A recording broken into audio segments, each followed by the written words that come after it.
Fantastic.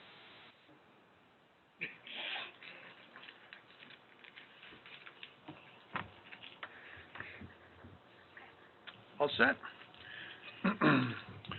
Okay, if we're all ready, then we'll get this meeting underway. The meeting is now underway. Please stand for the Pledge of Allegiance.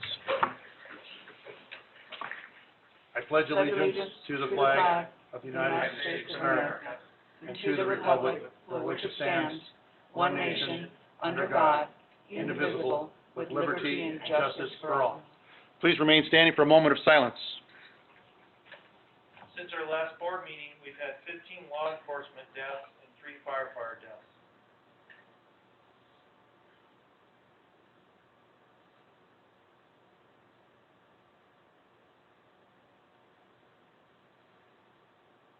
Thank you. Please be seated.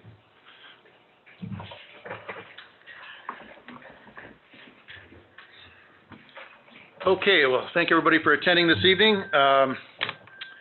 We've got quite a meeting this evening, so we'll get underway. Chief Troutwine, we do have a presentation of awards and staff recognition, if you're ready for that. Yes, sir, we do. So, good evening, Mr. Chair and Board. And I want to quickly then also thank Jeremy here, one of our telecom technicians who's done an outstanding job setting us up. Of course, this is an important meeting tonight, which they all are, but we've allowed a lot of capability for people to call, Zoom, our executive staffs on panel Zoom. So we hope we're set up for anybody, making ourselves available to anybody for any comments. So, having said that, yes, we want to recognize one of our employees here who has hit 5 years of service. Now, unfortunately, she could not be here tonight, but we would like to recognize Jody Fowler. She's been with us for 5 years, beginning as a part-time receptionist and continuing in the role full-time now. During her tenure, she has worked diligently with operations to organize and standardize our uniform purchasing and distribution, in addition to her duties at reception. Jody grew up locally here in Cottonwood, and she attended Mingus High School with several of our local firefighters. She attended NAU before relocating to the Midwest, where she raised her 2 children. And then she did return here with her 2 children to Sedona. Jody loves dogs, loves is in capital letters, and is always willing and enthusiastic to be a dog sitter. So if you have a dog sitting need, Jody's the contact. She's also an accomplished cook and regularly assists with catering and event planning. So tonight, we want to recognize Jody and congratulate her for her 5 years of service and dedication. Thank you. Well, thank you, Chief, and on behalf of the board, unless they have any comments they'd like to make on their own. I'd like to make a comment. Sure, we'll have at it. Yeah, so I've only known Jody since this current term that I'm in, and I have to say that I've seen her grow professionally and personally during that time, and I'm very happy she's still with us after 5 years, and congratulations. And I just might add something to that it's been a real pleasure to have Judy up there in the receptionist desk, the first person that I see when I come to visit, and she's always been quite professional, and at the same time has a smile and a friendly demeanor. So congratulations to Jody for 5 years. Great, thank you. Al or Jean? Yes, Jody, wherever you are, you're listening. Jody, I had a need, our church, the local church had a need for CPR training, and Jody was the person to go to. She made the arrangements, and we had it right here in this room. And so she does many things other than having a smile on her face and provide information to the people and services to people who walk through that door. So Jody, those are the kind of people, you're the kind of person that every department needs. Thank you. Al? My mic doesn't work, but I've got a big voice anyway. I would really like to thank Jody for coming back to the Verde Valley after leaving and moving to the Midwest. I came from the Midwest myself, and this is a great place to land. Whenever I go into the, and being met and greeted by her, I sincerely appreciate trying to make a person like me who really doesn't, I'm a new person in this environment of the fire district, feel welcomed. So, in 5 years, that sounds like a real career, so I'm glad she's here. Thanks, Al. And lastly, I'd just like to add that she came on board just before I did on this fire board, and she is always the first person that I see coming through those doors. So I've always felt that she is the face of Sedona Fire District because of the position she holds and the place where she sits. So 5 years went by pretty fast. I'm assuming the next 5 will go by even faster. So with that, congratulations, and we look forward to everything down the road. Thank you. So, and Mr. Chair, I have another staff recognition before we go on to the next item on the agenda, if that's okay. We had it later in the chief's report, but I really want the staff person to be able to go back and finish up their work. Absolutely, absolutely. Because we require a lot here, and we want people to work hard. So tonight, the other staff recognition is, we know we've reported out on the administrative position that we've had open for a while, which now we've classified as the administration generalist, and it just so happens, our new employees here with us tonight, this is Michelle Miller. Hi, Michelle. And I want to read a few things about Michelle and give you a little background, and then we can welcome her to SFD. Michelle comes to Sedona Fire with varied experience in many areas of administrative work, including accounts payable, purchasing, and extensive customer service. As the administrative generalist, Michelle will perform an array of clerical and administrative duties, primarily assisting with the finance cycle at the local level. Michelle is originally from Seattle, Washington, and spent 9 years in Florida working for Mickey Mouse as a retail manager around the Walt Disney World property. In 2009, she relocated to Mesa, where she began work on a second degree. She took an opportunity to move her studies to Nottingham in the United Kingdom, since English history has been her passion since she was a kid. She recently moved to Flagstaff after she fell in love with the beauty that reminded her so much of the Pacific Northwest. An avid traveler and fan of the Olympics, Michelle was fortunate to be in Australia when Sydney won the 2000 bid for the Games. Had the opportunity to go to the Winter Games in Vancouver and was living in Nottingham during the London Games of 2012. So other interests include theater, reading, writing, and listening to her favorite music. So, Michelle does come here from, she's in Flagstaff with her roommate, a black cat named Licorice. Great name. So if board, we can just welcome Michelle, and we really appreciate her. It was quite a process, but I think we really got a good employee and a well-qualified one, so we're excited about that. So welcome, Michelle. Thank you. Do you want to say a word, Michelle?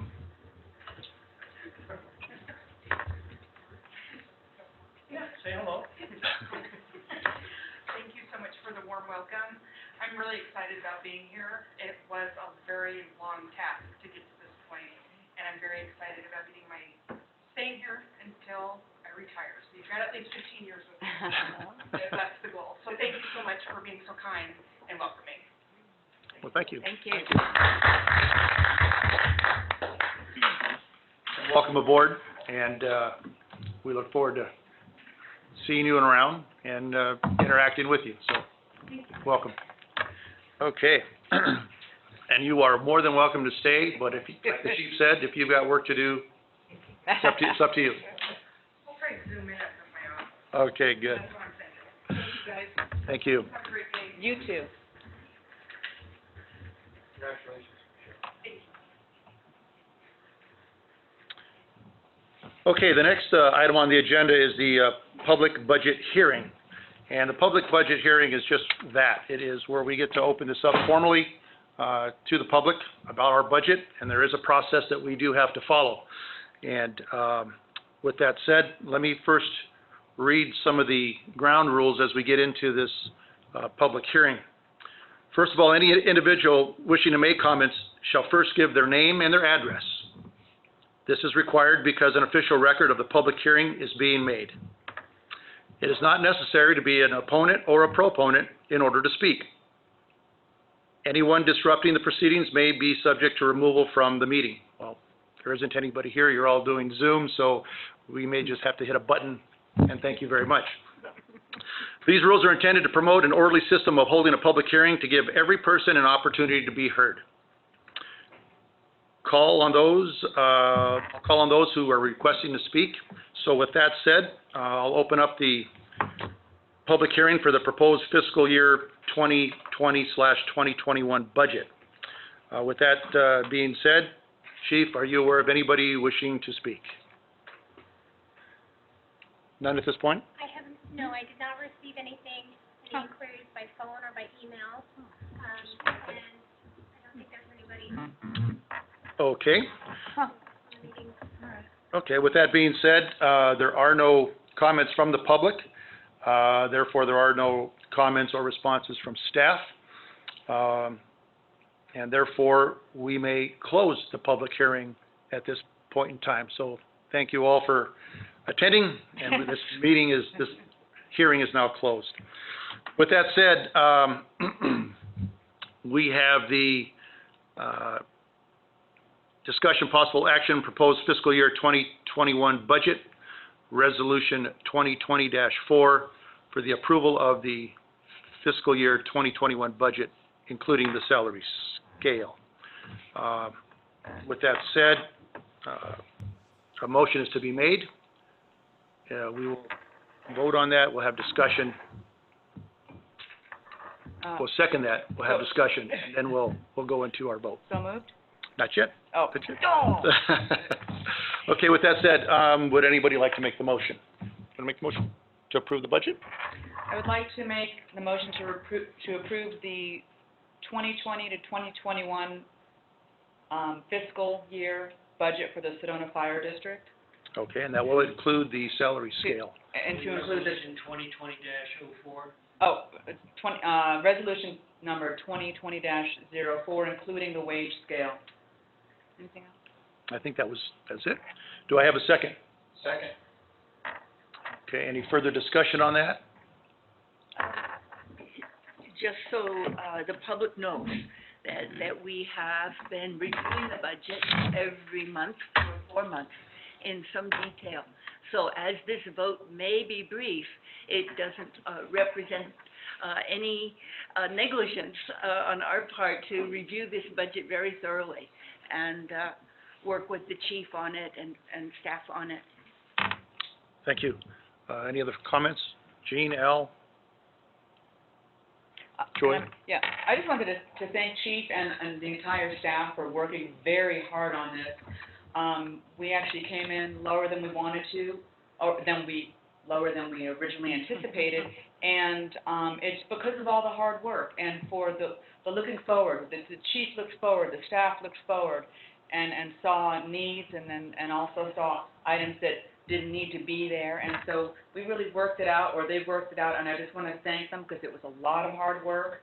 It was just hard reading it, people. So thank you very much, and congratulations for all your hard work. Yeah, thank you. Unless there's any others, I'd just like to add and reiterate what Joy mentioned, is that there was a lot of work and over a long period of time, and a lot of scrutinized budget items that were either removed or some were added back. But in any case, we are in a good spot with what we have had before us.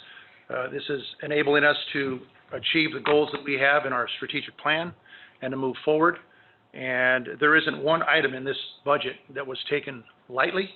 We reviewed every single aspect. And with that said, again, I want to thank the staff, finance, anybody involved with this, everybody involved with this, for their hard work. So thank you very much. Unless there aren't any other comments, the motion is before us. It has been seconded. We've discussed it, and now I'd like to go to vote. All in favor of the budget, please say aye. Aye. Any opposed? The budget for 2021 fiscal year has been approved. Thank you. Whew. Okay, the next item on the agenda is our regular business meeting, the public forum. It doesn't look like we have anybody in attendance to speak. Correct. Therefore, the next item on the agenda is the consent agenda. Do I have a motion to approve the consent agenda? So moved. Okay. The consent agenda has been, motion for approval. Do I have a second? Second. Any further discussion? All in favor? Aye. Aye. Any opposed? Consent agenda is approved. Financial report and updates, Finance Director Gabe Boldra. Is he with us telephonically or Zoomed? Here? Oh, there. Oh, you are, okay. Oh, nice. Everybody hear me? Then Gabe, we can hear you. All right, great. Carrie, I'm just going to switch over to my PowerPoint. And can everybody see the PowerPoint? Yes. Yes, sir. All right. Well, good afternoon or good evening, everyone. Hope you're all doing well and appreciate the passing of the budget. That's a big milestone every year, and I'm glad we're able to get through that smoothly. In your packet, you have the May 2020 financial report. Starting off with the month of May, our tax levy revenue was $895,128. We were over our projected budget for the month by $166,000. And when I get to year to date, we're still a little bit behind year to date, but I anticipate us making up that rest of that collection in the month of June. Non-levy revenues were strong. We brought in $310,000 in total non-levy revenue. We were over budget by $100,000, and the majority of that being related to ambulance collections. So I'm happy to report ambulance billings have been strong. Although we didn't have any actual billing completed yet in the month of May for Wildland, June has been a very active month, and so we'll start to see some of that billing on next month's report. On expenses for May, personnel was at $875,466. We were under budget by $122,000, and the majority of that was due to overtime costs not being incurred. One of kind of the positive byproducts, so to speak, from a finance standpoint of COVID is there's not a lot of vacation or travel or travel related to training going on. And so our overtime usage is down significantly. Buildings and land was at $24,153, which was under budget by $8,000. Vehicles and equipment was at $43,097, which was over by under budget by $9,000. We were over on communications and IT. We expended $100,045 per month of May. The majority of that variance is related to tower microwave upgrades, as well as Exchange server upgrades. So although we are throwing off the variance for the month because of timing, when we get to the year-to-date report, you'll see that we're well under budget for the year so far. And finally, managerial expenses are at $49,678, which is under budget by $19,256. So overall, for the month of May, we were under budget by $101,000 on expenditures. Year-to-date, total revenues are at $18,111,000. We are over budget on revenues by $880,000. On our non-levy revenue is really what's driving that. That's both our ambulance and wildland deployments earlier in the year. As I mentioned before, we are lagging on property tax, but again, do anticipate collecting that in the month of June. Total expenses through May are at $13,737,000. We are under budget by $1,089,000. And as I mentioned, you can see we are under budget across all major expense categories through the month of May. Looking at our percentage of expenses, we have 1 month left, and we've expended 86% of our budget with 14% remaining. Percentage of expenses, personnel is our highest at 83%, followed by operations at 8%, communications at 6%, and managerial at 3%.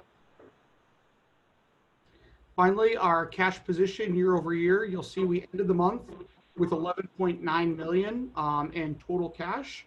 I think it's important to note of that, roughly $3.5 million is segregated for capital projects. as well as we have 125,000 set aside for our end leave liability. We are up though overall 2.4 million over the prior year, with the majority of that being in our capital reserve fund. Other assets are up from 20,300,000 to 21.9 million, and that is investment in capital assets and billing receivables, so the money that's owed to us from our ambulance billing. And our liability are actually up slightly. We went from 26.1 million to 26.2 million, but the majority of that is related to year-end audit adjustments for pension and deferred revenues. So with that, I'll be happy to answer any questions the board may have.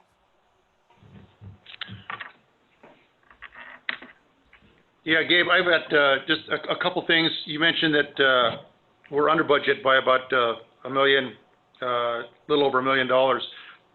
Is that because we have a little bit more spending to do in this last 2 months, or we're pretty much up to snuff and we're going to have a windfall? I'd say we're pretty much up to par on everything. I think we're kind of seeing some savings based on some budgeted positions that were not filled. And again, to be frank with you, we've saved these last couple of months significantly on overtime costs due to COVID, because people not being able to take vacations and things like that. So I anticipate us ending the year favorably on balance. And also, it looks like ambulance billing is billing ahead of or more than, or collecting more than we had in the past. Do you attribute that to the method in which they're doing it, the efficiency in which they're doing it, or how is it that we seem to be ahead of schedule there? So I think, when we look at it, it's related to a twofold. I think one of the things Chief focused on initially was the ambulance billing side, and so I believe there's some efficiencies that have been developed in there. And so I think that's the biggest portion of it, is we are billing efficiently, we're billing timely. And so whereas our historical projections were based on our previous methodology. And so I hope that this kind of trend continues. And then, when we look into the following year, depending on how we perform, we may be able to look at actually that projected revenue for our ambulance operations. Okay, thank you. I'm sorry, go ahead. Sure. Gabe, it's Corey. Good to hear that there might be close, if I heard correctly, $1 million surplus from last year's budget. And where does that money go? I'm sure the public would be interested in knowing. So, Mr. Chair, members of the board, with a surplus like that, what we'll look at doing is evaluating our end leave liability. We'll also look at, do we want to push more to capital funding? And how much of that do we want to leave in our financial reserves? Okay. Very good, Gabe. How are those decisions made? Like how much will go into the end of leave liability? So that'll be an actionable item we'll take to the board. But, I have not met with the chief on this to kind of discuss, where's the best place that we think from a finance standpoint and an operational standpoint. And then we'll take that before you and give you kind of the basis of the recommendation. Okay, thank you. Yeah, and I think when we get to the end and when we finally get the actual, right, because it takes a little time into the new fiscal year, then I'll engage staff and then we'll have those discussions, and whatever we need to bring to the board, we will. So we'll try to be very prudent with that. I think that's a good thing. Mm-hmm. Okay, good. And can I make another comment too about the EMS billing? Mm-hmm. We have initiated monthly meetings, and we've been looking at that, and we've been looking at how we catch up and stay caught up, and then just efficiencies we can put in that. Obviously, based on how many calls and whether that person that we transport is cash paying or has insurance or is Medicare, there's obviously, we call it a payer mix, right? We can only bill so much with certain patients, but we can't control what type of calls come when, we just respond to them. So we can look back several fiscal years and look at trends and look at adjustments. So, the goal we initiated with staff is, hey, let's look at this monthly, let's try to, stay caught up. The closer to the incident that we bill, I think it's always better. That's one parameter we look at, but we're always looking at efficiencies, looking at ways to improve it. And then the other comment I wanted to make on the EMS billing, because of course, our assessed value is the most significant source of our revenue. Well, the second most significant source is, recouping, I say, some of the cost on our EMS response. So, that's why we want to look at efficiencies. But when we project a budget out, we try to be very conservative about what we think the revenue might be with EMS billing. And it goes back to what I just stated earlier. We don't really know how many calls and when the calls will be and what the payer mix will be. So it's really an interesting thing to look at. And again, we can look back at trends, but we try to be very conservative because what we don't want to do is go, oh wow, we're really improving in that area. Let's generate a budget based on very risky numbers. And then, the windfall we were talking about, it goes the opposite way where we're going, oh, we didn't make the budget. So we try to be careful. There's a lot of analysis that goes into that, but I want to make a few, kind of give a little more background on that also. Good, thank you, I appreciate that. While we're on the subject of the ambulance billing and the source of revenue it is for us, I think it's always helpful to remind the public or perhaps new citizens to our community that, yes, if citizens of the Sedona district have insurance, we bill that. If they're Medicare, we bill that, but we don't balance bill. If there's a residue that they still have to pay, we don't do that. If they have no insurance, we do not ask them for money. That is a wonderful service that SFD provides. Well, and I appreciate those comments. And another component we don't talk about much is we don't bill our residents either. Now, it just so happens, when I was looking at that monthly report that we generate, to date, last month, I want to say it was something like $69,000 of what we could have billed to residents, but we don't bill to residents. The only reason I would say that is it's a service. We are here as a service, and there is this huge benefit, for those of us who live here that are paying that AV. So that's a good thing. We'll always highlight as we move downstream, but that's another thing to note that, hey, it's high quality service, but also, we try to, offset to the residents. True, we could look at it as it's included in their tax bill. Right. They get not only somebody arriving in their time of need, but if they need a trip in the ambulance, that's going to be cost-free to them. Yes. Corey, thank you for bringing that up. That's really that's information I suspect not a lot of people are aware of. Question, do we keep that at the end of the year? Do we actually know the amount of funds that we did not bill local residents for because they lived in the community? Do we actually keep track of that number? Yeah, well, part of our assessment when we look at EMS billing is what we would call our write-off. So that could be a pay down, like say for Medicare. It could be a hardship issue. There's different categories. So that's just one of the categories. It's a data analysis tracking. It's more, it just completes the whole picture when we look at the data on our responses and what we're billing for, what we can bill for. So yeah, we do track it. Is this a common practice in fire districts around the country? That's a good question too. I don't know about fire districts, but my experience with a lot of fire agencies across, California, Arizona is they do bill residents. I'll give you, I'll answer that. In the California area, in the Southern California area, for EMS calls, the patients are not billed. They are billed, however, by the ambulance company, which is since several of the departments, my old department, LA County, they do not transport except by helicopter, and they're not billed for helicopter transport.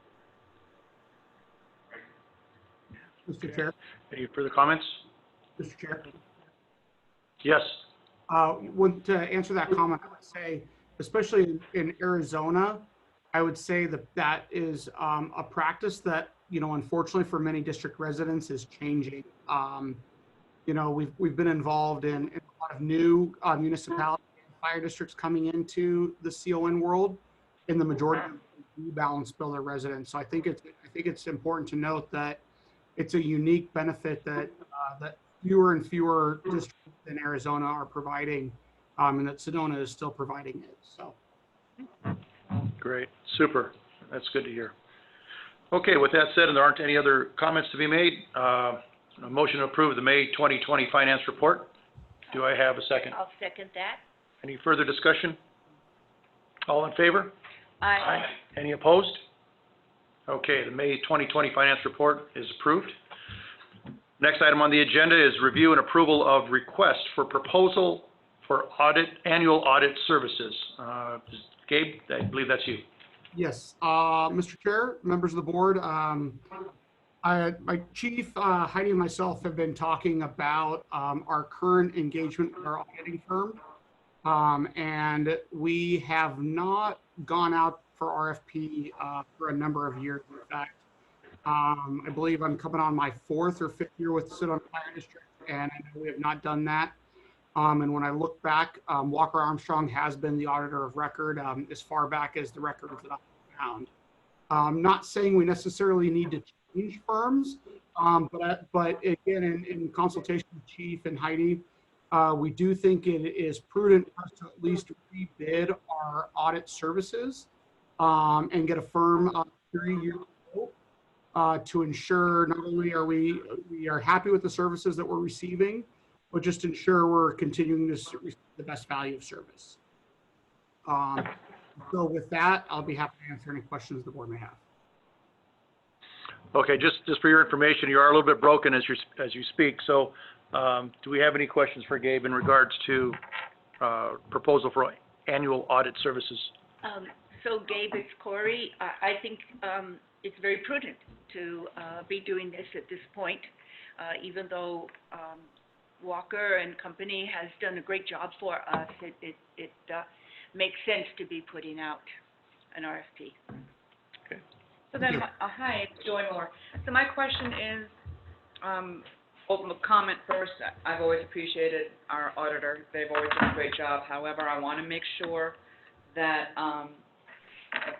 if we are required to put out an RFP, that we do so each year. And if not required, then I would like to defer to your best information, since you are the one that's working with them.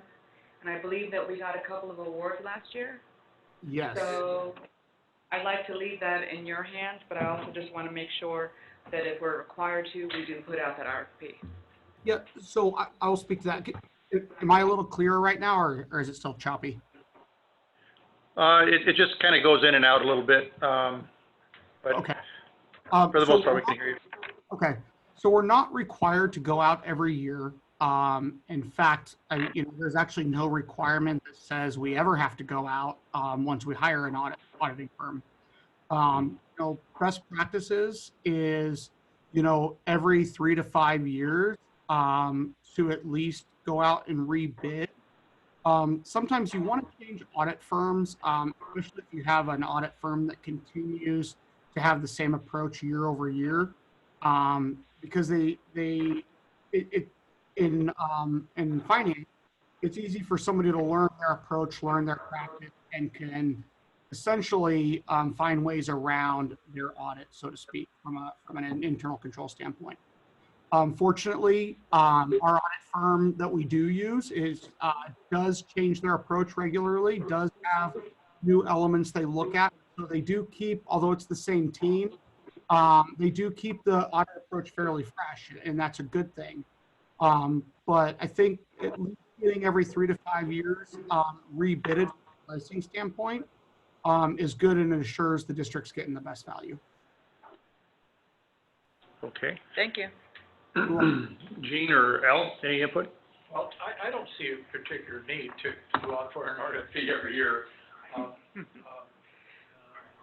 Armstrong and Walker and Armstrong have done a pretty good job based on the information that we've been provided. And obviously, an award has occurred for an excellence, and that's something the public needs to know too, with regard to the diligence of, the annual audit services. So I, for one, would prefer that we not go for an RFP on a yearly basis, only as needed. Al? I would agree with Dean, and also, I'm assuming that the auditor from time to time makes suggestions and recommendations to make some adjustments or changes in the way we account for the public's monies and that is part of the role of the auditor, is to not just count everything, but review and inform their customer with the data on how to make the operation even more transparent and more complete. Just as a comment for me, for having seen Armstrong Walker do the audit for as long as they have, you do realize that it takes several attempts to recognize the consistencies or inconsistencies within a business or a district and the way they operate. I would agree that to send out a bid or a request for bid periodically, as opposed to annually, may be to our advantage, so that they can see those sort of things. So I think if based on your recommendation as finance, Gabe, perhaps if we got consistent negative reports, then maybe it is time to start looking for somebody new. But, it's always nice to have things going our way and you keep what we have on board. So I think the periodic, 3 to 5 year type of window is something that we may want to look at. So as far as the board is concerned, if we're looking for direction on that, it sounds as though that the board would want to keep it as it is in a 3-ish type of year scenario. This agenda item has possible action for approval of a request for proposal. So in this case, a motion is to be made to approve a request for proposal for annual services audited every 3 to 5 years. Would we guys assume that'd be what we were looking for? Then that would be the motion that I would make. And with that said, would there be a second to that? Second. Second. Any further discussion on that? Okay, so just so I can reiterate, the motion for this is to continue with the motion to continue with the 3 to 5 year window before an RFP is to be sent out for auditing services. Okay. And that we start now, we do an RFP for this coming year, I think. We are currently in about 3 years already with Walker Armstrong. I think we're close to 5. Close to 5. So, I think so beginning with this year, we would start that motion. I would suggest, rather than 3 to 5, I mean, that's sort of ambiguous. I mean, is it going to be 3, is it going to be 5?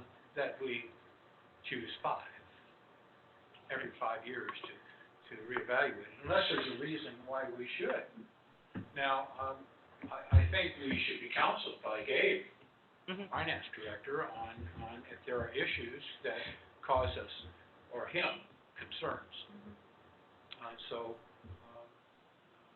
that'd be something I would suggest. Okay, well, the motion on the floor is 3 to 5. I can amend that to 5 years. So the motion would then read, and Bill, correct me if I'm starting to get too ambiguous with this whole thing, but the motion would be amended to 5-year cycle for RFP for audited services for Sedona Fire District, beginning with this year. Is that okay? And do I have a Second. No? The second would be for that amendment, because Correct. to 5 years. Would Okay. it be good to check in with Gabe to see how, if the 5 year is a good plan? Or is there any reason to make it a range? Gabe, any input on that? Mr. Chair, members of the board, just kind of be clear on a few things. My original proposal here is for a RFP for 3 years, to go out for 3 years on our annual audit. So right now, off the bat, I was recommending 3 years instead of the 5. The concern is, let's say we do decide to go with the audit firms, and then we're kind of guaranteeing them, and they're basing their pricing off of being with us for 5 years.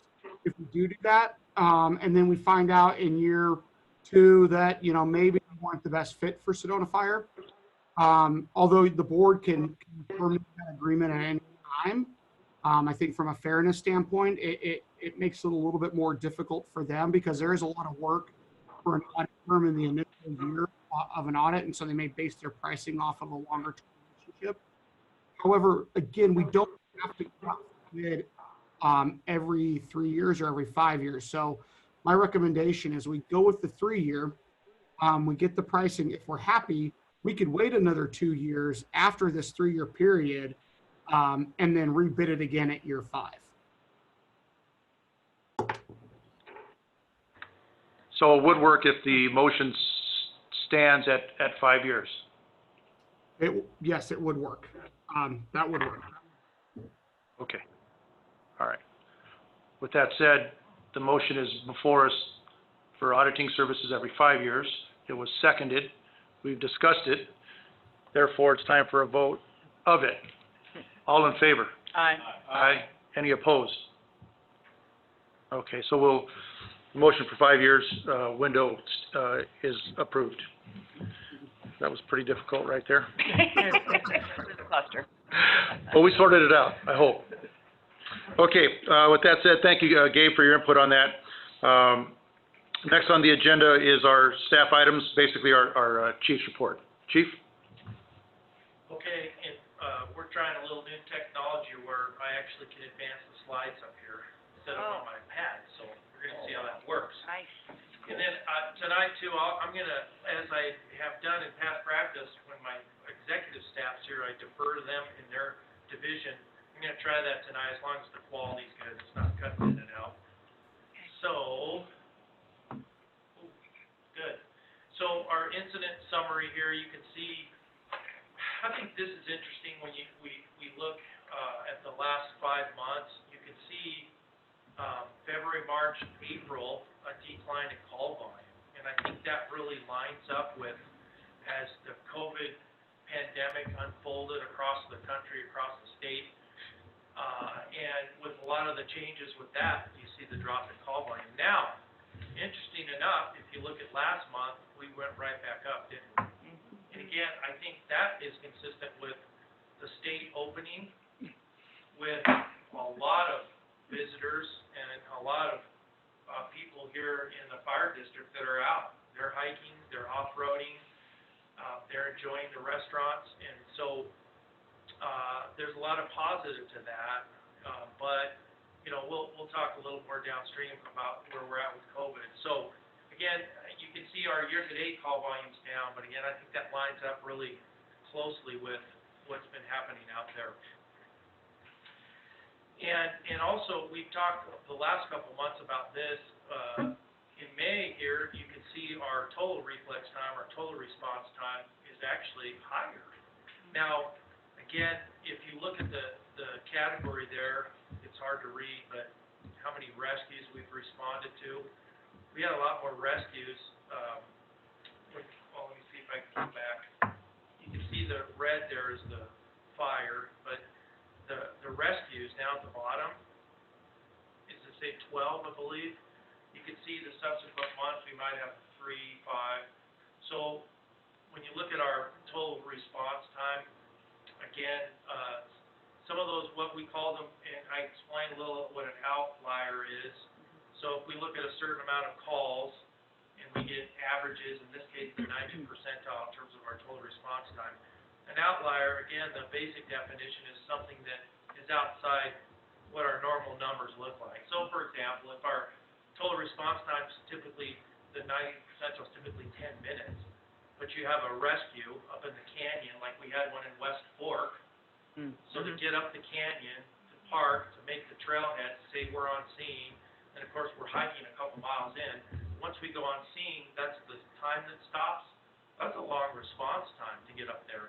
So if that comes out as 23 minutes, then that's an outlier based on the 10, and that really can skew the number. So I think that's some of the things we're seeing when it comes to the total response time.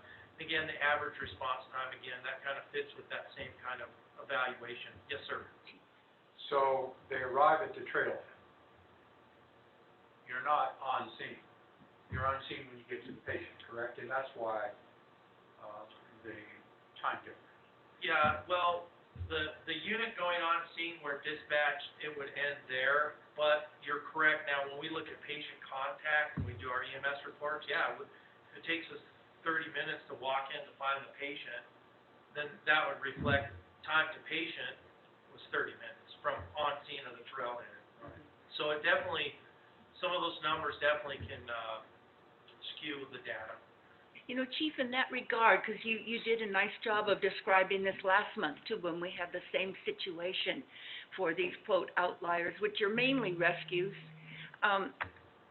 Is it common, or has it been practiced to pull those out and have them have their own category so that we can have a more realistic sense of our response time overall? Yeah, in terms of whether, we have not done it in this setting, although if you walk down an accreditation road, that's one of the things you evaluate when you are becoming accredited is, what is the outlier? Because then you get more accurate data. So, again, I think we've talked, these generalities are really good to look at trends. Like, that first slide where it showed our call volume drop was completely consistent with the state closing, with people going to telemedicine, everybody's being told not to travel, and then it jumps up. Well, that was very consistent with the state being open, and everybody being told, get out and help our local businesses. So, again, we're seeing the general trends here, which there's some value to that. To get more into the data specific, yeah, I think you can build that out.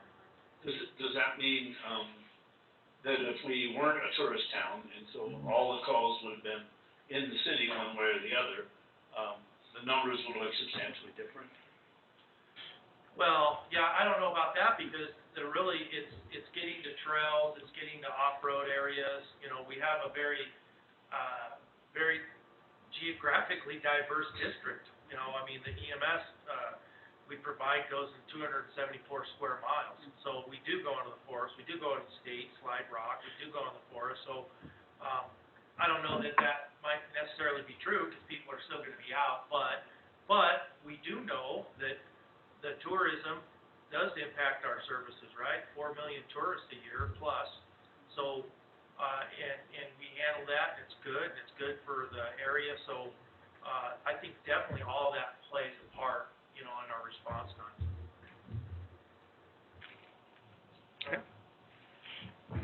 Okay, so, and again, here's our breakdown, just the different, calls in and out of district per station, which has stayed pretty consistent. So operations, I think Jason is on the line. I'm gonna try to defer to him and see what the quality of our, Zoom in is. Jason, are you there?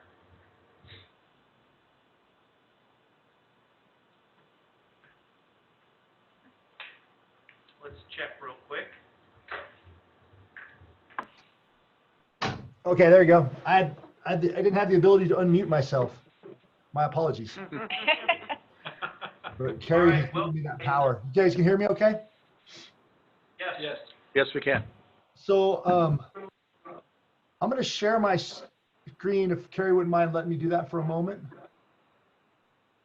And I will show you something else. To be able to. Can you do it?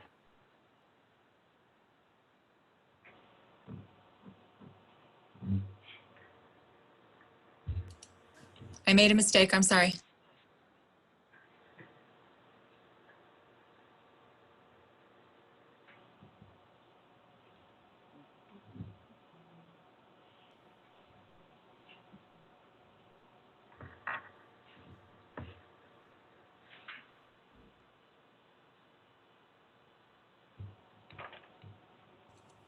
And now I'm fixing it again. I don't think we can get him to share. You have to make him a host, a co-host. Bridges and Kathleen.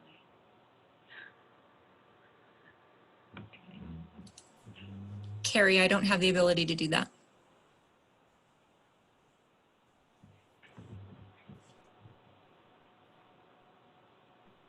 Okay, try now. Jason. Try now, Jason. Yes, you did it. You did it.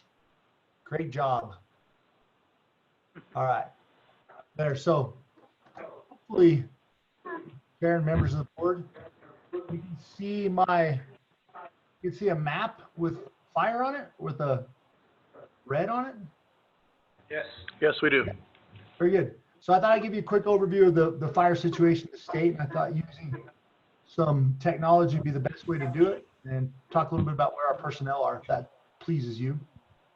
So first, if we go up here to, this is the north rim of the Grand Canyon.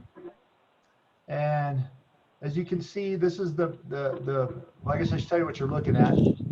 This is two different forms of satellite data called GEARS and MODIS, and then a recent full color satellite image. And as you can see, that the smoke to the northeast, to the upper right of the red dots, that's all smoke off of those fires. So that fire made a 10-mile run a couple days ago, high elevation, 8,000 feet-ish. We have a medic team out there on that fire. So we go down to what else is going on in the state as far as big stuff goes. We had here out east of Fountain Hills, between Roosevelt, Canyon Lake, and Highway 87. This is the bush fire. And if you look at the very bottom left of that horseshoe-shaped red horseshoe, where the brownish color is, that's where that fire began. All the red you see is the active fire's edge right now, and it's moving to the northeast. The smoke actually is very visible from Winslow all the way to the far northeast. So last one I'll show you is, this is the Bighorn fire, the Santa Catalina Mountains there on the side of Mount Lemmon. And this fire has been going on for, oh gosh, saying 10 days, I think. And it's probably going to be going on until the monsoons. It's up in some very difficult terrain. That's one that Todd Miranda's down serving as the medical officer on to help reduce the impacts of COVID-related issues to their ability to remain effective in the firefight. So the reason I wanted to share those three is that, between the three of those, they represent different elevations and different locations in the state that receive different amounts of winds, different amount of moisture. And Carrie, if you put your screen back on, I won't mess with that part of the world again.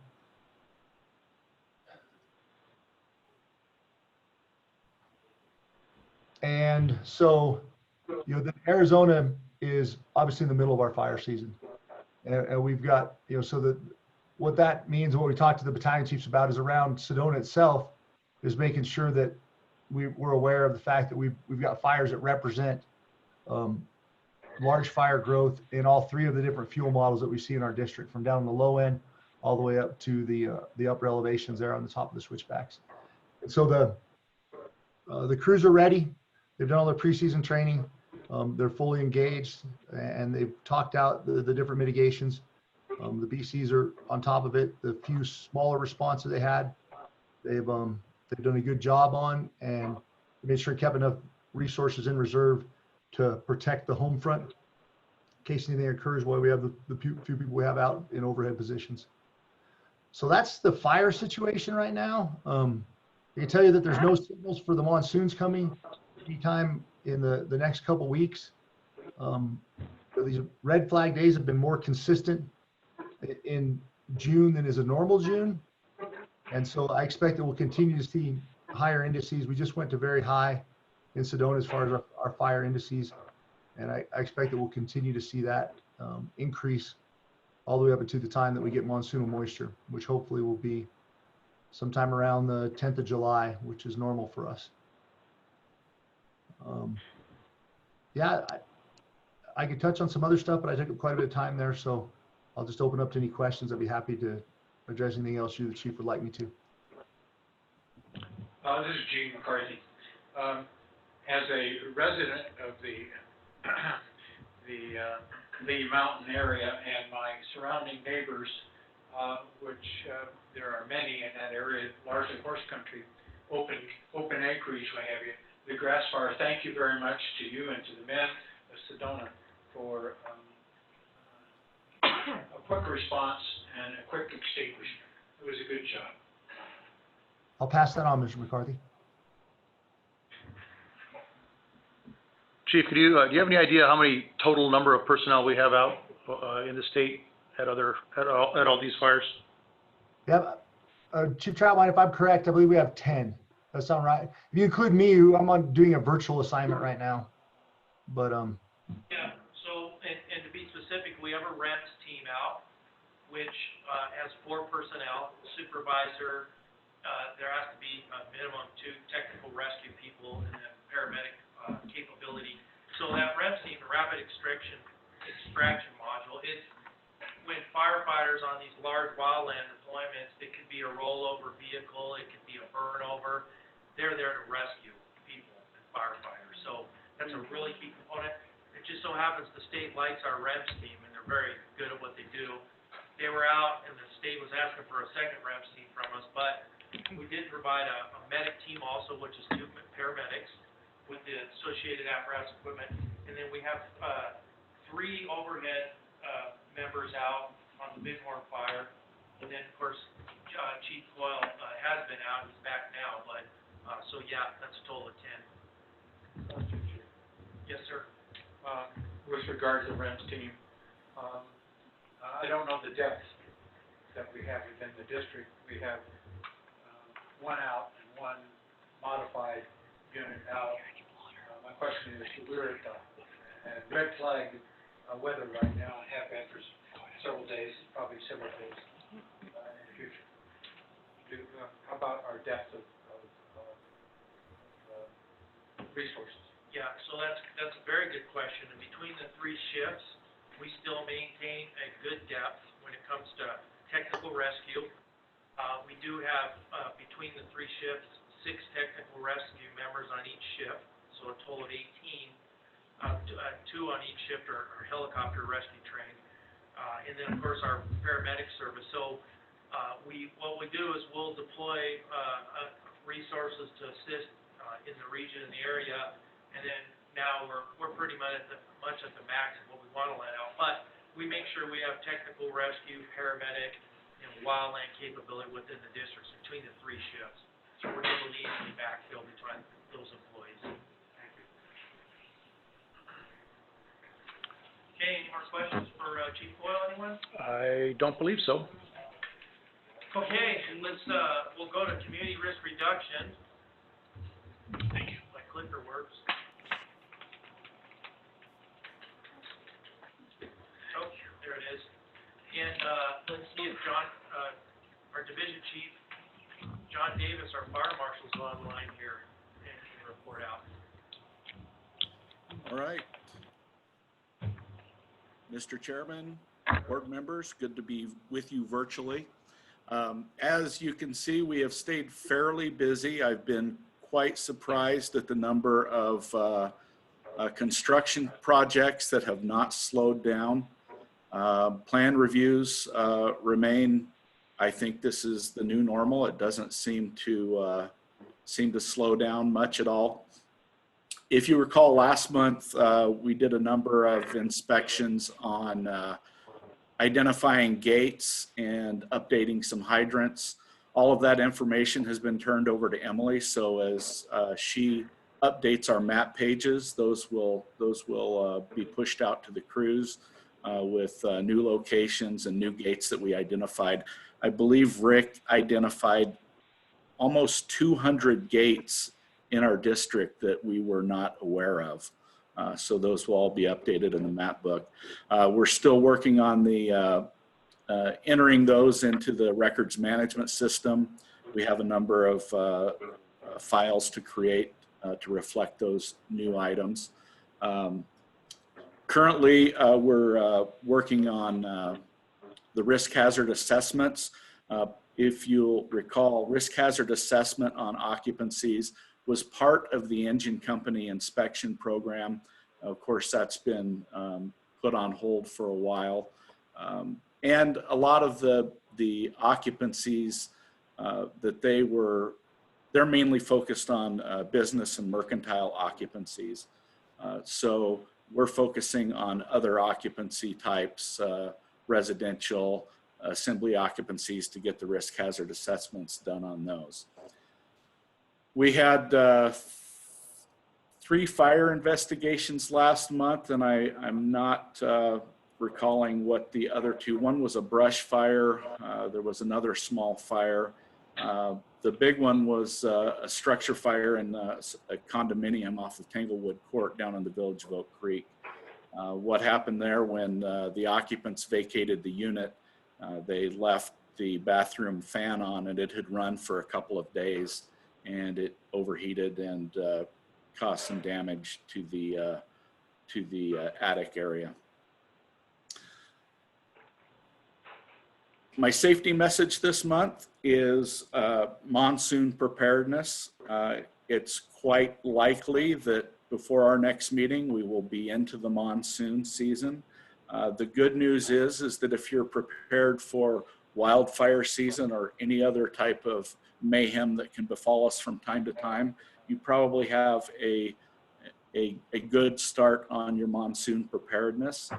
The big thing is that we always have a few rescues a year, people driving across the low water crossing, and a few inches of water moving fast can be very deceptive, and it can cause your car to leave the road and become a boat until it sinks. So the old turnaround, don't drown still applies. I don't worry about people in our fire district, or members of our fire district, but the general public, I reinforce that message as often as I can, because they think it's just a couple of inches of water. I'll just cross the road, it'll be fine. And unfortunately, too many times that ends in tragedy. That's the end of my report. I'm happy to answer any questions that you may have. I do have a question for you. We had 2 substantial fires recently. One is in your slide. It looks like it was that roofing fire, the tar pot fire, I guess you can call it. And of course, the other was the one we had a while back in the chapel area, the large home that has been under investigation for a while. My question is there any updates that you have for either one of those 2 structure fires? Yeah, the fire that happened recently with the roofing company, that was started, we believe there was a malfunction with the propane system that was used to heat the tar kettle. It appears that either a regulator or a hose failed, which caused the leaking propane to ignite and spread to nearby combustibles, including the house, brush, a couple of vehicles. So that's the long and short of that fire. The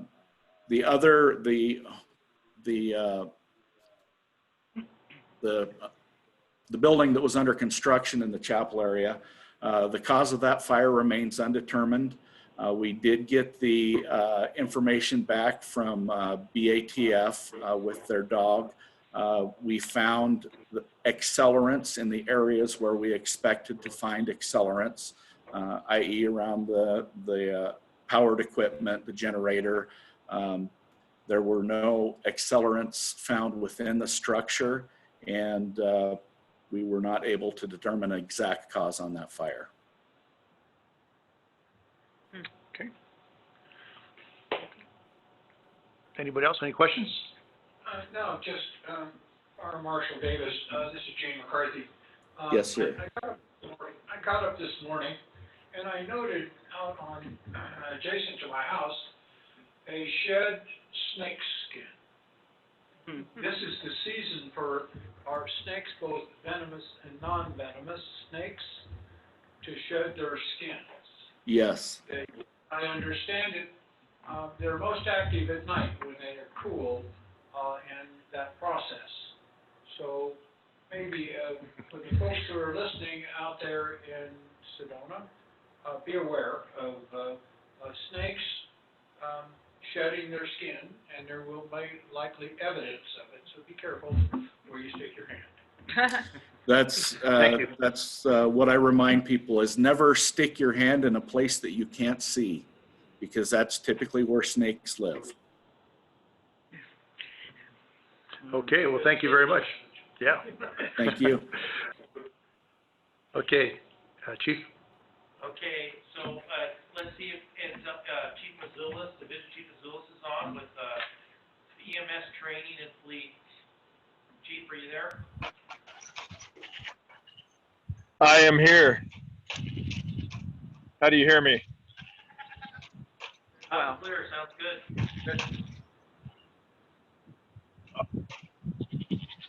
All right, so hello board, members of staff. How's everybody doing? Good. Doing good, thank you. So as far as EMS activities go, as has been mentioned, we had a small lull with the initial shutdown, but things are back to normal and our guys are operating. And we continue to monitor the COVID statistics and as they rapidly rise in the state. We continue to do online-based training to manage our needs as a district while maintaining social distancing requirements. And the other thing from EMS/fleet is we are working on a potential partnership with Yavapai College to donate an old ambulance for training throughout the Verde Valley.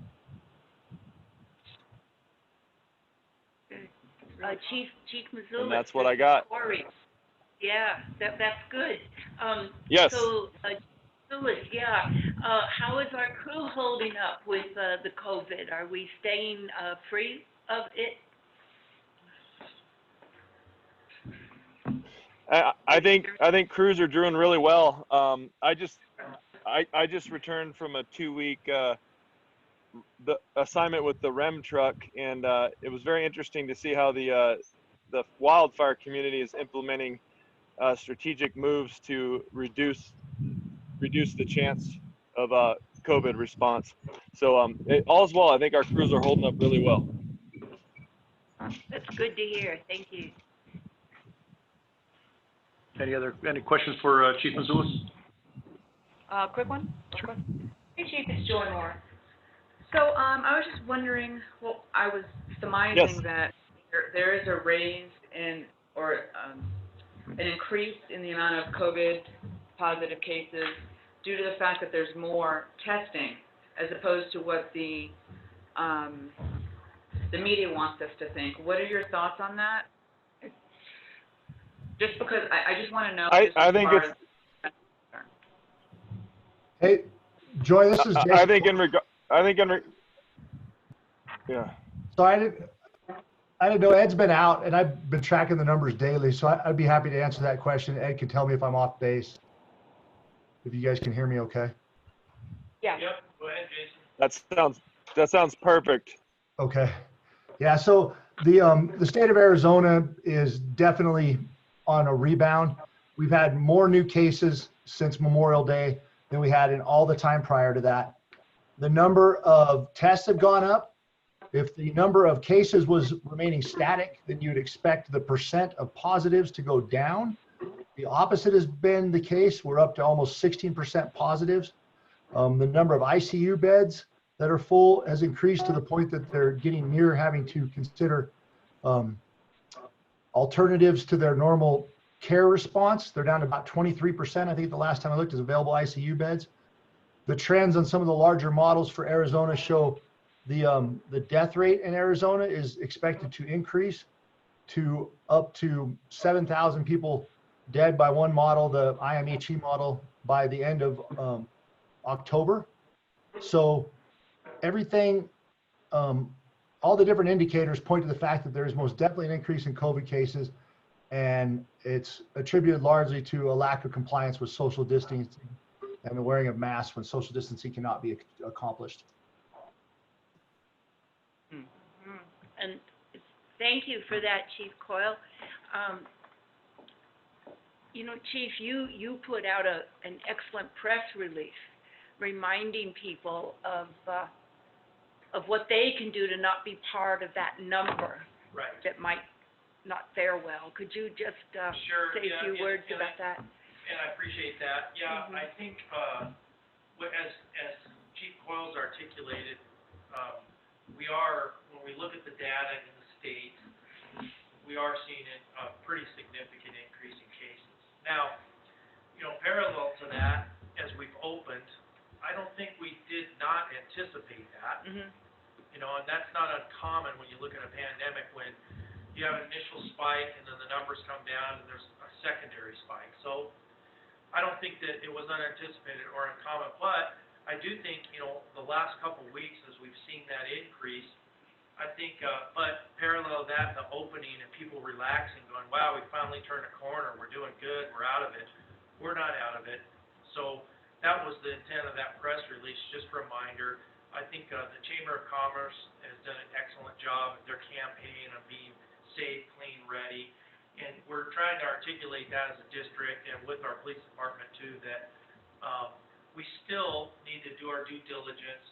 You know, and I think it's critical too that we look at the case rate across the state.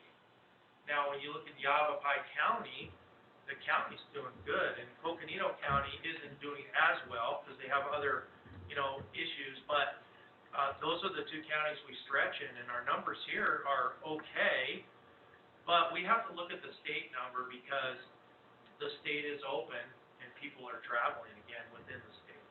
So it serves back to the closing the COVID gap. Well, we're still keeping our protocols and our work plan.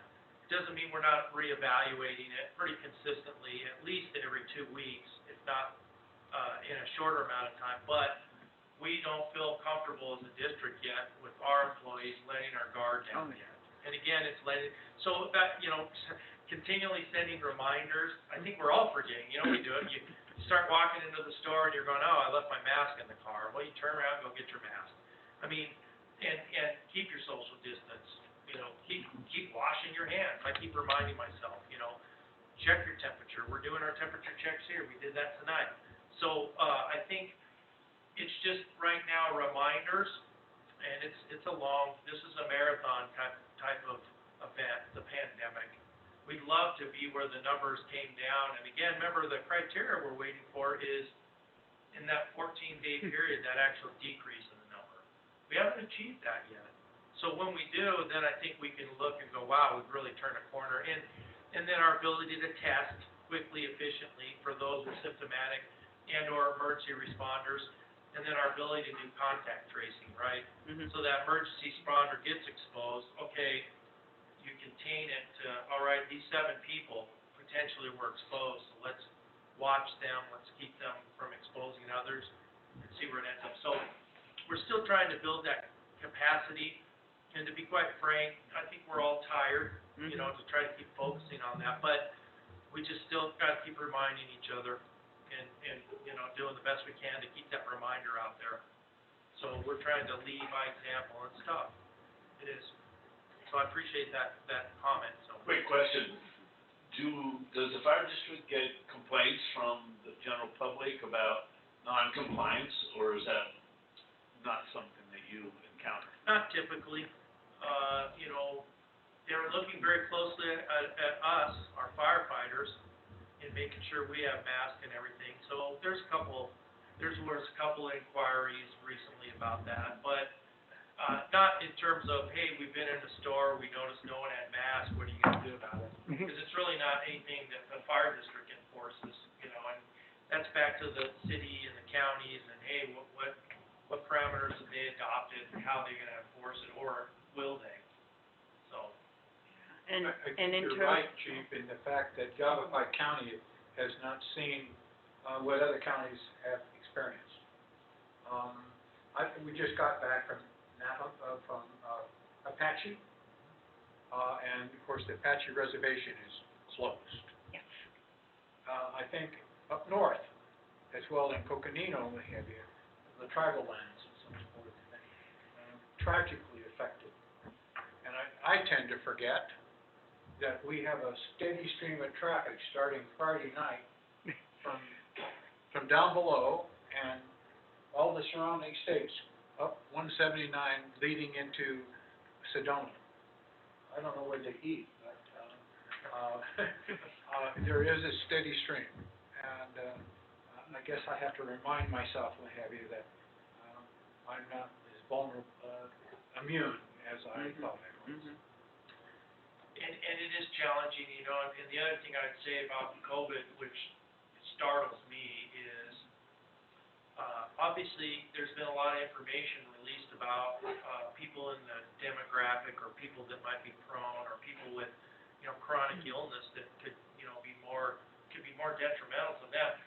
But there's also people that don't have any of that are getting it. You know, I look at the firefighters out there across the states and you know, there's several agencies in California where firefighters have gotten COVID, and a couple of them are on ventilators right now. And they're not people that have chronic illness. They're in shape. They're taking care of themselves. So that says to me, it kind of validates the fact that this is not a flu virus. This is way more significant, you know. And I know there's a lot of question, is it there, is it? Well, I look at a healthy firefighter, you know, there's a couple from Anaheim recently, and one ends up on a ventilator, and I go, wow, there's got to be something to this beyond, you know, a normal, just very, very nasty virus. So I think, again, that reminds me, hey, we got to do our due diligence, you know, keep our heads up, but I think one of the good things looking back from this point, looking back to when we locked down mid-March, we still, within all the employees of the Sedona Fire District, do not have a diagnosed case of COVID. I think that's a win. A big win. Now, yeah, and I get it, I hate to say that, but I think it's a testament to our protocols, because it's not that we haven't been around it, because we are transporting patients that have it. So, and again, now it doesn't mean that we haven't had some employees that we've evaluated, not necessarily from a call, but that's why we do the fever checks, right? Come to work with the fever, oh, we're gonna make sure you get evaluated, right? And we're gonna send you home. So, but I like saying that looking back. Now, what's gonna happen tomorrow, I can't tell you. I have plans on what I think should happen, but I've never seen my plans happen. But I think, again, it reminds me, okay, I can look back and say, oh, here's the protocols we adopted, and here's where we're at as an organization. It reminds me, hey, keep the course. You know, we'll get to relax and put this in our rearview mirror sometime, but it's not today. Well, thank you, Chief, for providing that leadership. Yep. You're welcome. Any other comments from other board members? Chief, I also want to say thank you for keeping the ship on course with all the requirements that you're putting on. You're enabling all of us meeting firefighters, civilians, the community to stay abreast of what's going on. I think the community wants to hear what you have to say, and they take comfort in hearing what you have to say when you do say it. And I think that's a big step. It's a big plus for the fire district. So thank you for all you've done, Chief Coyle, keeping up with the numbers, and again, for all the firefighters that are out there amongst us, you know, job well done. Keep it up. Thank you, Mr. Chair. So if there's no more questions for Chief Mazulis, we'll go to Heidi in administration. Is it with us, Heidi? I am with you. And thank you, members of the board. And it looks like there's a lot of information, but it's not that bad. We're just reminding the public and confirming with the board that all of our SFD buildings do remain closed to the public. The administrative team continues to work remotely with limited in-person hours, and we're going to review that again as the situation progresses. We have a new proposal to the fire chief for his review on a modified work plan to try to get more personnel back in the office if it seems prudent to do so. And he's considering that with the data that he's getting from Chief Coyle and from our other resources to figure out if that's what we'd like to do. But we'll keep you updated so you'll always know how you can reach us and where we'll be. We had the pleasure of meeting Michelle Miller a little bit earlier. She was sworn in on May 26th and has already taken great strides at improving processes, making some suggestions, and really just getting familiar with our accounting processes, our data management, and finding out where she can be of assistance as we come to the year end.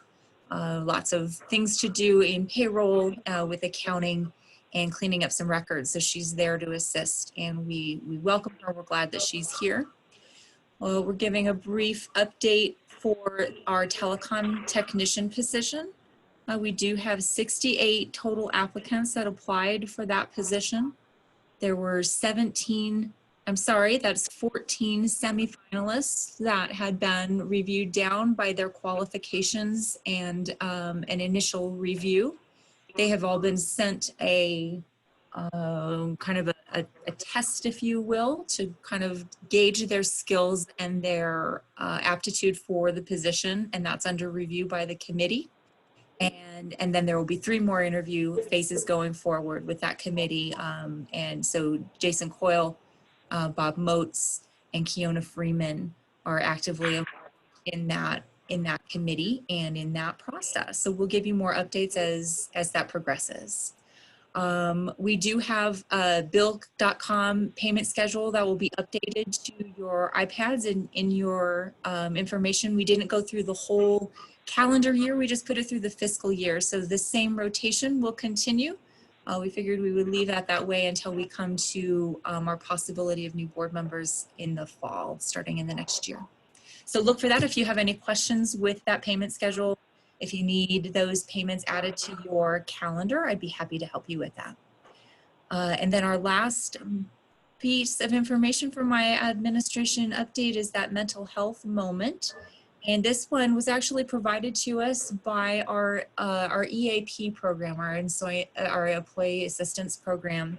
They do this monthly for us, and sometimes it seems relevant to our organization, and other times we'll skip it and find something different. But this time, this one was talking about conflict, and conflict can sound like a bad word, but it isn't necessarily if we can approach conflict as an us versus an issue instead of us versus them.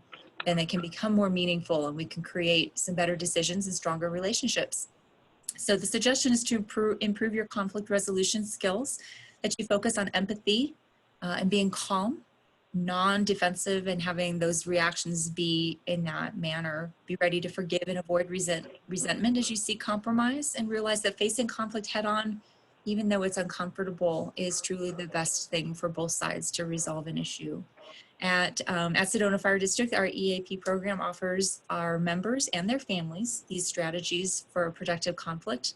They can connect those members to mediation services if they're necessary, and communication courses are provided both through EAP and through our training system to create a healthy conflict style. And that's the end of my report, unless you have any questions or comments. Any comments, questions by the board? No? Oh, sorry. Heidi, thank you very much. You are more than welcome. Chief? So, I have 2 more slides to finish off the chief's report, but there is not a bullet point on here, but I do want to make a comment. So, we've talked a lot about COVID, which is pertinent, and that's really affecting us, the region, the country, really. We've talked about our wildland fires, which is another regional kind of thing going on. We didn't mention civil unrest, and we know that that's something that's touching the entire country right now. And so I just wanted to let you know what we're trying to do is continue to encourage our staff to be respectful, to be professional as these things unfold. You know, like we spoke about COVID, you know, we are government officials, and we are looked to as leaders. People hear what we say and see what we do. Not just with COVID, with wildland fire, you know, a lot of people look to us, this district, across the state, how we're deploying, what we're doing. But I think that it's important to note that we want to stay professional, we want to stay respectful. You know, I read some of the reports of some of the fire agencies across the country, and it's kind of disappointing what you hear from some of the leadership. So here, we're gonna stay professional, we're gonna stay respectful. To date, as I've interfaced with the police chief, we've only had, just a minimal amount of protests, and they're all nonviolent, they're all very respectful. So we're fortunate in Sedona here in our fire district that we have very respectful people that are getting their voice out, but, it stayed very positive. So we're ready, you know, to respond in any way we can to support. So I wanna make a note on that too, that this civil unrest isn't something that we're ignoring here either. We're ready and we're staying professional, respectful, and we're just monitoring, and our police are doing a great job, and we stay connected, with the police for any of their needs. So, any questions on that? Okay, so the strategic plan is an update. We just, a couple weeks ago, had a really good meeting on, we've refined the goals, and then we're starting to develop, refined strategies under those goals. So we're gonna finish that up at our next meeting in the next couple weeks, and then we'll start walking down those action items. So that actually is progressing very well, and I'm hoping that, when we've clarified and cleaned that up, we can have even a little more in-depth conversation at one of our board meetings where we share some of that. Station 4 construction process, we've looked at the scope and content of what the proposal was for a feasibility study, and we've given some input. So we're waiting for that final write-up on what that feasibility study looks like, and then we'll move forward with that.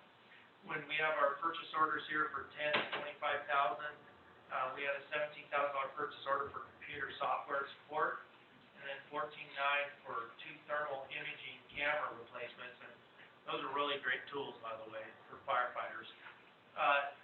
This is another topic that's come up amongst all the other really hot topics right now, is it not? Which is the Northern Arizona Health. As you saw in the newspaper and some of the information that's gone out on potential changes out here on our west side, at the Sedona Emergency Center, our Sedona Emergency Department. So, just so you know, as a little bit of update on that, we have reached out to NAH, and I engaged them in a conversation, and I think, well, let me put it this way, I'm confident that they will keep us as a key stakeholder as they progress, and we'll be able to give our input, and not just the fire district, others that we think will be affected. So, the other part of that really internally is we are looking at information and data. You know, how much we respond over to that emergency center, how many times we do what we call interfacility transports. So a patient that may go to that emergency department, but that emergency department doesn't have the capability, let's say, to treat someone who needs stents for a heart attack. So they call us and we do a further transport to definitive care. So we have reached out to NAH. We expect to be engaged in some conversation, even though it really is their decision and their process. But we feel that the EMS is a big component of that pre-hospital care. So we want to be a part of that. And whereas I've encouraged them, hey, there's a lot of other stakeholders, and they not only recognize that, I'm confident that they will engage stakeholders. And then I'm also confident we'll be able to look at our internal information and data and see if there are any impacts. So are there any questions on that? No, just a comment, we're blessed to have an EMS system like we have here in Sedona. And I know the chairman, I believe, and certainly myself, who've been working in that field for many years, recognize this department, this fire district, is special. And at least that's my opinion. And I've watched it over the past 6 years that I've been here. And I'm pretty proud of it. And thank you for that comment. And, you know, it kind of sparked, I've shared maybe with a couple of the board members and some of the staff, but I remember years ago, maybe not as many years as Mr. McCarthy, when I was in paramedic school, but when you learn and you're taught, when they talk about that pre-hospital care, it's really a big chain, right? And it starts with somebody calling 911, and then that call goes to the dispatch center, The dispatch center is equipped with what we call EMTD, where it's EMT dispatch, so that dispatcher is trained at the EMT level. So their line of questioning really starts an assessment over the phone, if you will, so that they can route the right resources. Then the right resources are routed, whether it's a basic life support, advanced life support, those resources get to that person's side, they start that initial care and therapy. Then, through interaction on the phone and with doctors, they get to the definitive care, right? So the right facility to give the right care, whether it's a stroke or whether it's a heart attack or whatever the case be. But when you look at, it's not just hospitals, it is that whole chain. So it's important that we don't break one of the links, right? It's important when we look at our community, what's that chain look like, and how important is each component of the chain, and then is there any gaps? Because maybe we are missing a link. And then how do you fill that gap? It could be dispatch, it could be EMS, it could be hospitals. So it's more than it's an entire chain. That's kind of the way I remember reading, being taught that, and I thought it was a valid comment in this context. So whatever changes out there, if it does, will it affect us? Yeah, maybe, but we'll evaluate it and we'll make sure that we have that whole chain. We'll close the gap with another link so that we make sure that whole continuing care continues. Question, in the Verde Valley, besides the hospital in Cottonwood and this emergency center, are there any other emergency centers in the Verde Valley? Well, I know there's urgent cares. I don't know how many. I think, is it Camp Verde? They just opened one. That is urgent care there. Yeah, that's an urgent care. In terms of emergency departments, it would be Cottonwood, Verde Valley Medical Center. It would be Sedona, Verde Valley Medical Center, Sedona. And then, of course, depending upon where we're at in our district, we transport up to Flagstaff sometimes also. But, yeah, the Verde Valley is the two hospitals that I'm aware of, other than urgent cares or immediate cares.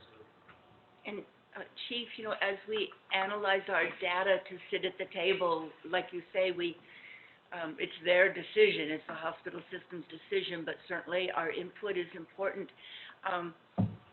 Not only, I know, through getting to talk with you, that one of the things, of course, we're analyzing is how many times do we just bypass the emergency room and take people straight down to Cottonwood, and how many times do we take them? I'm wondering if we also should be giving some thought, or you likely are, to people in our community that because we have an emergency room here, if they're having something that is beyond urgent care, more serious than urgent care, but somehow they don't feel like phoning 911, they put their relative in the car and drive them to our emergency. If they had to drive to Cottonwood, they probably wouldn't, because it's more serious. And so they probably would phone 911 then. So I hope also that we're considering our 911 calls going up if we don't have an emergency room here. Yeah, and that could possibly be the case. I can speak for myself. Before we had the Chapel Station, our response time was kind of long there. And I had a family member in some need, and I made the decision to drive. Right. But if I had to drive to Cottonwood, I'd be phoning 911. Right, correct, and so, yeah, that's a tough one, and I do believe that's a component of this whole, chain and what we're looking at. And no, you are correct, and it's if you have a nurse, a paramedic, or a doctor in the family, it's easier for the family to make a decision, do I call 911 or not? Those of us like paramedics, you're always telling the family, don't call 911, and even when you should, right? But I think that's why I kind of brought up the whole component, the whole chain. Our EMS is an important part of that too. And if it's a critical illness or issue, we don't really want you to drive in your car, because I know what you're going to do is run red lights. You're going to go fast. You're going to miss a pedestrian in a dark night in the crosswalk. So remember, we're trained to get to you, lights and siren, and a lot of it's what's interesting, the medicines we carry as paramedics, some of the intervention with a lot of these critical illnesses, you know, the first 15 minutes in the emergency room, we have the same medicines, you know, for cardiac, for shortness of breath. So the initial therapy, we carry a lot of that. So the fact that we can come into your home and initiate that, then comfortably get you in an ambulance and get you to definitive care, sometimes that's safer. And, you know, I can't tell you what to do to call 911 or not. I can tell you if it's a critical illness, we hope you call 911 so we can come and initiate that therapy. You know, if it's not, and you call 911, you know, maybe the ambulance isn't available to someone. But again, unless you're a trained medical professional, it's hard for me to tell you what you should or shouldn't do. But, you know, you got to make a call like you did. If you felt like it was going to be too long, you got in your car and went. So we just want people to be safe. And also, it is a RMMD family, so that was a Yes, educated, yes, an yeah, educated good personal, decision. But my point is that I've also read in letters to next door where people have talked about doing just what I said. Right. Taking a risk and taking their relative to our local because it's close. And if it isn't here, I think that's going to have an increased burden on our system. Yeah, good, very well. Thank you. That's very good. Something that I picked up when the election was going on and people were asking us questions is how sophisticated the medical services being delivered on site and in the ambulance, that's sort of like an emergency room on wheels. And I don't think a lot of people realize that in 2020, it's a different world than it was, say, in 1960 or 70 when it comes to when an ambulance gets there. It's more than just transportation. It is a medical, life-saving process. Yeah, and I think if there are changes there, you know, when we look at our impacts and we work with NIH on this, you know, maybe there's a piece there of a deeper education to the community on what that paramedic service really is, what we really provide, and what that means. You know, that could be a good component to it. Any other questions on that? No, I just want to say thanks, Chief. It's such a complex issue. The whole infrastructure of just when you look at it from the fire district's point of view, how it impacts our EMS services, how it impacts our overall operational mode and methods that we conduct business, and the involvement that we have and should have at the table with NIH as we move forward with that. So there's a lot of eyes watching in the whole community on as this whole thing evolves, and hopefully we'll come to an amicable solution that most everybody will be happy. So. Yeah, and don't be surprised if I don't give a couple of your names out for those key stakeholders that might want to be given input. I will bring up certain people, and don't think that there won't be some of the board here, so be ready. Thank you. Grant activity, we're still in the process of finishing off our radios. They will be here soon, and then it's just a matter of deploying them and getting the adequate training so that we can use them proficiently. When you look at our social media and communication outreach, pretty much you can see there's a lot of increase in the awareness, but I think there's just a lot of outstanding issues out there right now, not just the community, but the region, the state, and the country. So obviously people are scanning, looking for information, and of course you know, we've talked about the wildland, that 21-acre fire down Verde Valley off the freeway, and then also the rollover accident. Those are always ones that people are interested in. They're kind of high pictures. So the last thing is just don't forget to read the thank you letters at the end. One of them, a gentleman reached out to me via email, and we responded and rescued his wife on a trail, and then he actually wrote the governor a letter about our superior service. But what they noted too was the sheriff responded with us, and then also DPS, their helicopter. He was impressed with the coordination and the multi-agency response, and that's what he wanted to assure the governor, that the DPS helicopters are being used to good advantage by allowing Sedona Fire District to work with them for our rescue. So we really appreciated that. That really highlighted the job that we're doing out there, but also the job we've done to develop those kinds of relationships so that we can do an effective rescue and have a helicopter resource is very significant for us on some of these. So the DPS response with us on those is very noted. So, any questions, anyone? Nope. Okay. All right, I think that finishes my chief report. Thank you. Thank you, Chief. Next item on the agenda is review and approval of agreement for joint use of facility space between APS, Arizona Public Service, and the SFD. That's with Chief Coyle. That is different than what you handed me earlier, right? No, okay. So if Chief Coyle is still on the line? And you know what, we'll do, Mr. Chair, if both the last two items we're almost to where they're in draft form, I think maybe appropriately we'll have Mr. Whittington update the board on those two items. Okay. Thank you, Mr. Chair.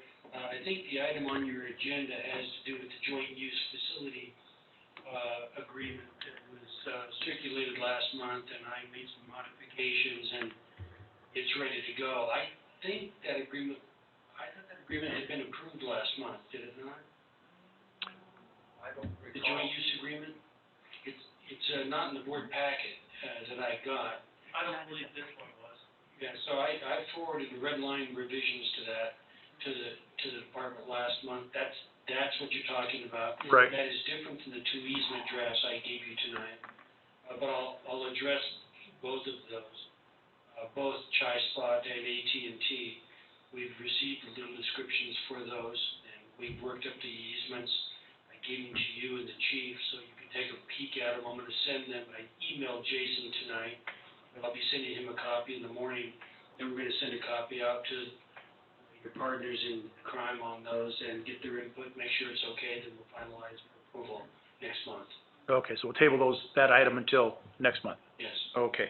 As far as the item with the joint use, do we also want to table that till next month to ensure that it gets on the agenda? I don't know if it's operationally, whether that needs to be approved tonight or not, Chief.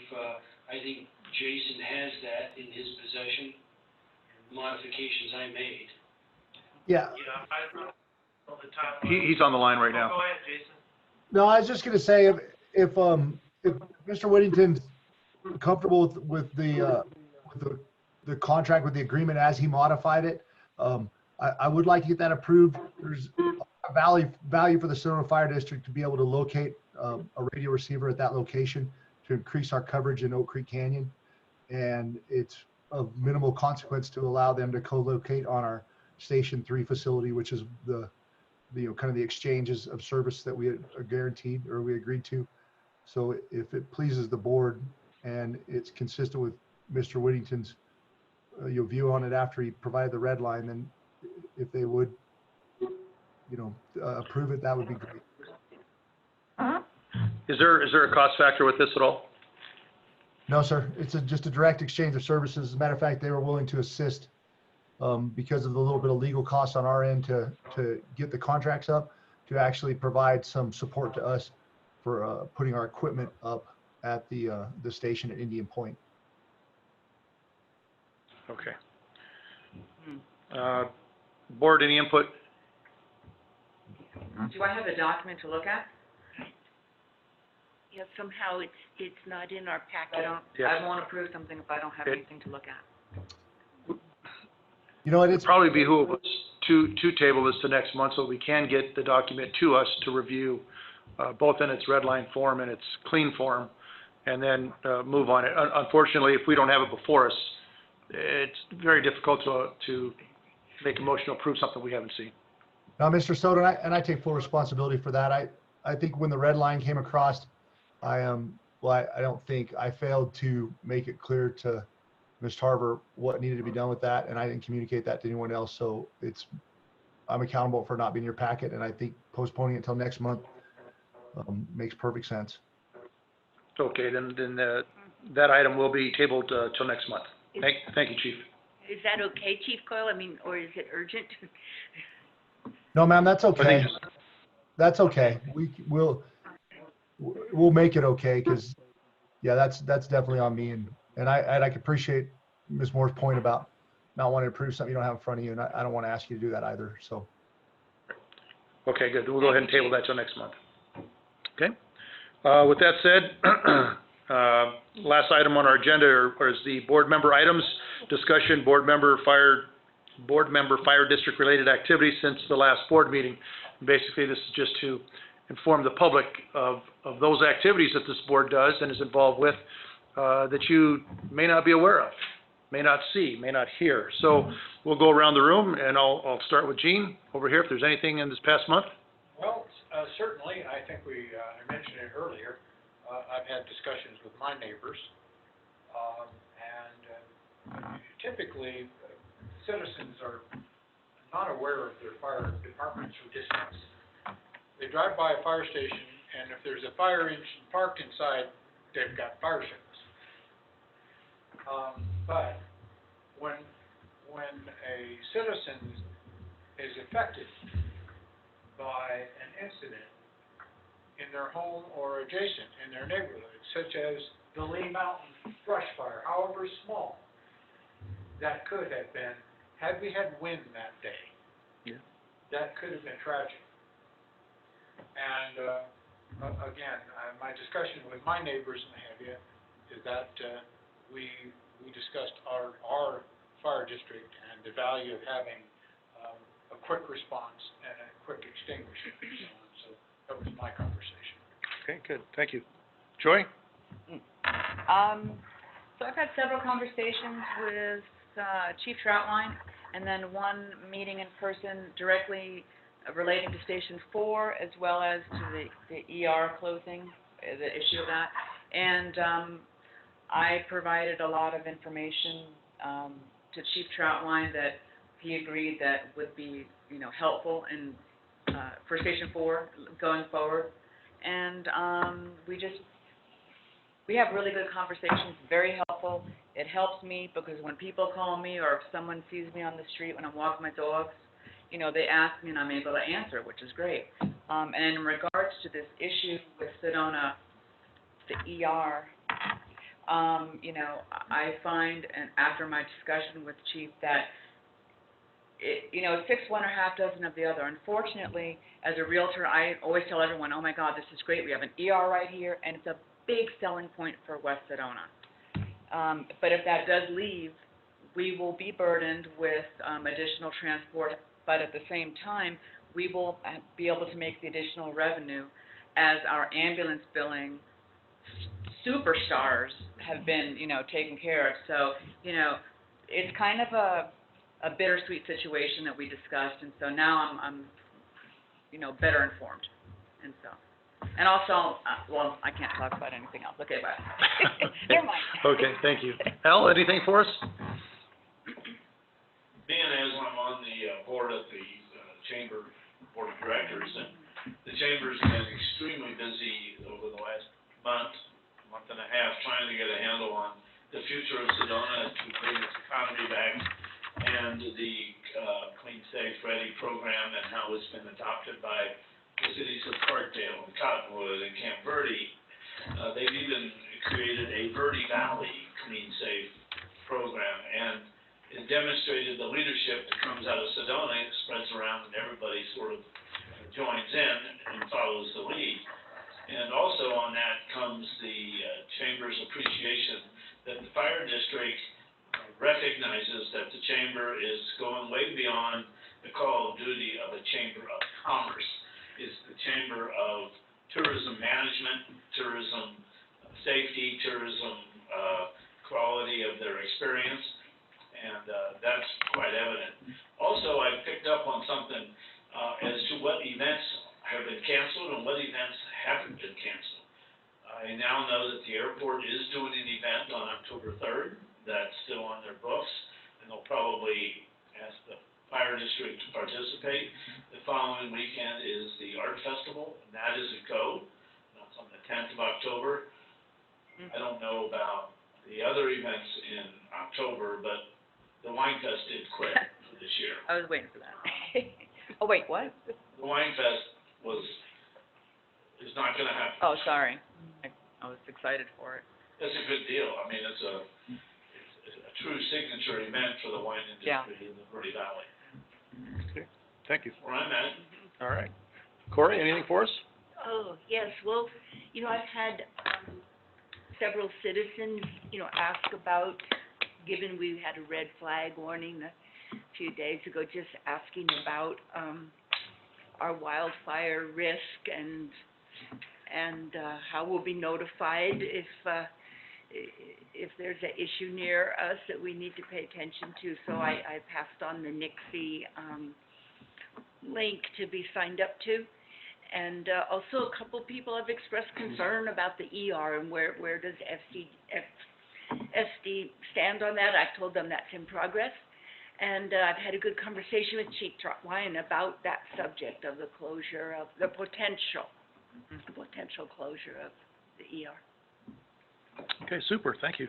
Well, I too have been busy since last month's meeting and announcing that my ability to, or my desire to run again. I've been out there pounding the pavement, getting signatures, and with help from many others too. So thank you all for assisting.